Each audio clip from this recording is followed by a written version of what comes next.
Season 5 has been going pretty well. In a single week, I did about 2,000 Pindle runs, mixed some Pits and Travancore in there, and ended up with a week 1 Enigma with 2 perfect Heart of the Oaks. Pretty disgusting RNG, I know. At some point during my time playing, I found a unique dagger called Blackbog Sharp, and it's a neat weapon, but at the same time, its use case is incredibly niche.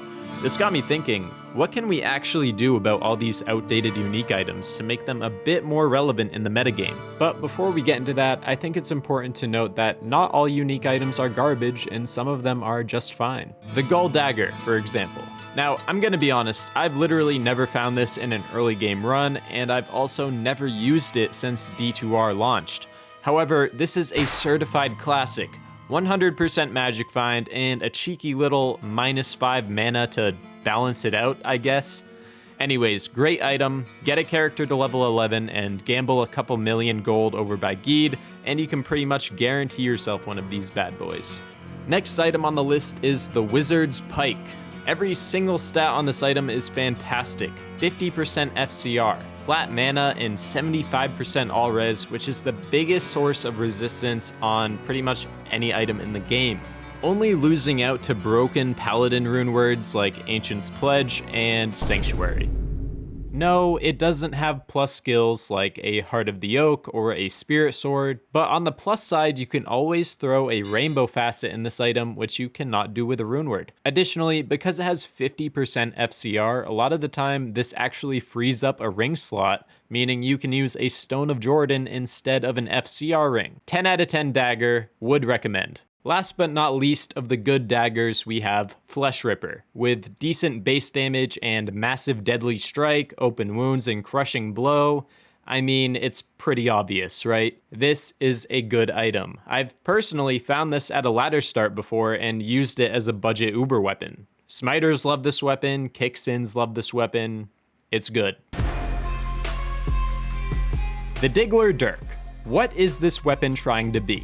Right now, it's just an item with a goofy-ass name that only casters use as a stat stick for fire and cold resistance. Kind of a sad legacy if you ask me. The biggest problem isn't the stats, it's simply the lack of damage. For comparison, let's look at a plain white scepter.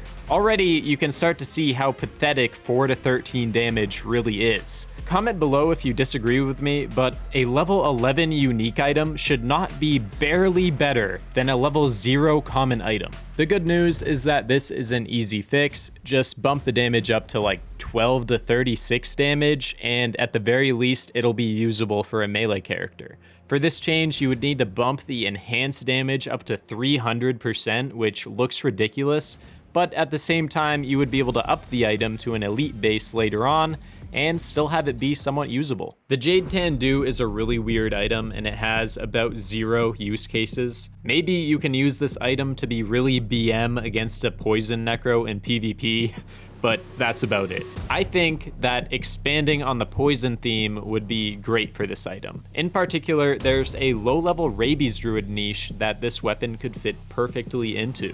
I would give this thing 1 to 2 to poison skills, as well as -5 to enemy poison resistance. Now we're talking. Not only would this be great for a rabies druid, but it'd also be amazing for a poison necro.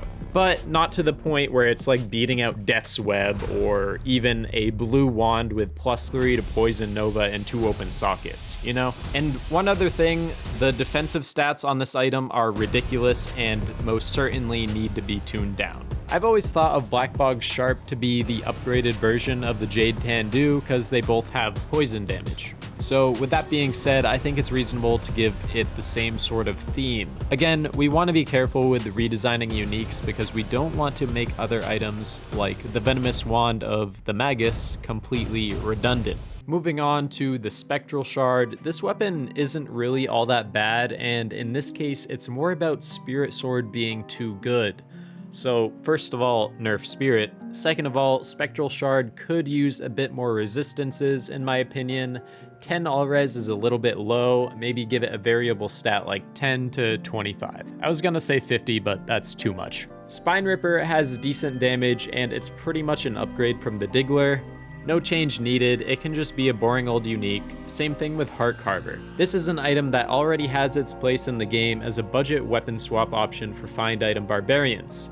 In Project Diablo 2, they actually give this thing 5 to 7 find item, but that's because find item is significantly nerfed in that game.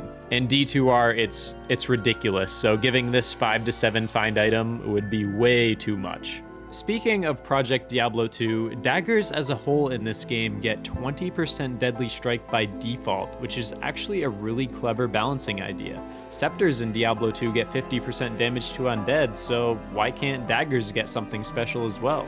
Now, I do borrow a lot of PD2's ideas in this video, but not all of them, because PD2 actually, changes skills and balances everything about the game, and because of that, a lot of the changes Project Diablo 2 makes to their items simply do not apply to D2R. For example, Project Diablo 2's version of Fleshripper actually gives it 300 to 360 open wounds damage per second, meaning that bleed is actually a viable mechanic in that game, which opens up more build options. And it's honestly something I would love to see in D2R, but it's probably never going to happen. Stormspike is a disaster of an item. Completely and utterly one of the worst items in the game by far. No one has ever used this, and they're lying if they say they have. First of all, not a single soul is getting 97 dexterity by level 41. And even if you do have that much dexterity, why would you even use this? For the lightning resistance? And a level 3 charged bolt when struck? Not even on casting or striking? My god, this is bad. If I were to redesign this, I'd give this a level 20 charged bolt on striking. That way, melee characters like a Zealer or even a Frenzy Barbarian could dual wield this and just be like whipping out the charged bolts. I also included 20% to lightning skill damage and a little bit of negative resistance because melee characters just straight up don't get that intrinsically, so it'll boost the charged bolt up a little bit. Obviously, the 20 FCR and the other stats are great for like a lightning sorceress, but at the same time, it's not going to be better than a crescent moon. I also tuned down the lightning resistance because just 1 per level is insane, and a lightning sorceress at level 70 could completely nullify a lightning sunder charm. So now it's just 1% lightning resistance every 2 levels. The Ghostflame is a treasure class 87 item, and it's also just never used. I'm part of the crowd that thinks TC 87 items should actually be good, and in order to fix the damage, this needs to be way better. I'm thinking 240 to 340 ED, that way on the high end you're actually hitting decent numbers. Additionally, magic damage doesn't really have a place in the game, so in the spirit of Ghostflame, we're gonna take the fire damage approach, just like they did in Project Diablo 2. But I think fire mastery on other classes would be awesome, and additionally give it like 200 to 300 fire damage, some beefy attack speed, and now all of a sudden, Holy Fire Paladins aren't just defaulting to Grief as their best in slot. I mean, Grief is obviously still gonna be good, but now there would be another option.